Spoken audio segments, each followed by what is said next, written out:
செந்தில் வர சொன்னதா கதிர் எனக்கு ஃபோன் பண்ணா, அதான் வந்தேன். ஏண்டா இலை லூஸ் ஆடா நீங்க எல்லாம். இப்ப நீ தானே லூசு, நான் எதுக்கு லூசு மாட்டேன். மற்றவங்க வேலையை ஏன்டா எடுத்துக்கு இருக்க? பிரிச்சு பாருங்க மாமா. அதையும் பிரிக்கிறீங்க. என்னப்பா பூரா இங்கிலீஷில் போட்டுருக்கு. இதுல என்ன போட்டுருக்குன்னு படிச்சு சொல்லுப்பா. நானா நீ இப்படி படி. இல்ல, நீங்க படிங்கயா. இல்லடா நான் படிச்சா வேகமா படிச்சு. செந்தில் அண்ணா சூப்பர்ண்ணே, கலக்கிட்டேண்ணே. அதுக்கிட்டப்பா நீங்க பாட்டுக்கு வாழ்த்து சொல்லிக்கிறீங்க, மாத்தி மாத்தி கட்டி பிடிச்சுக்கிறீங்க. அதானே, என்ன லெட்டர் அது சொல்லுங்கடா. சொல்லிரவா சொல்லுங்க. எனக்கு கவர்மெண்ட் வேலை கிடைச்சிருச்சு. என் பிள்ளைக்கு வேலை கிடைச்சிருச்சு.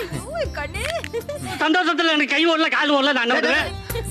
பாருங்க, என் பிள்ளைக்கு அரசாங்க வேலை கிடைச்சிருச்சுங்க. வாழ்த்துக்கள்ரா, வாழ்த்துக்கள், Thank you, mom. வாழ்த்துக்கள்.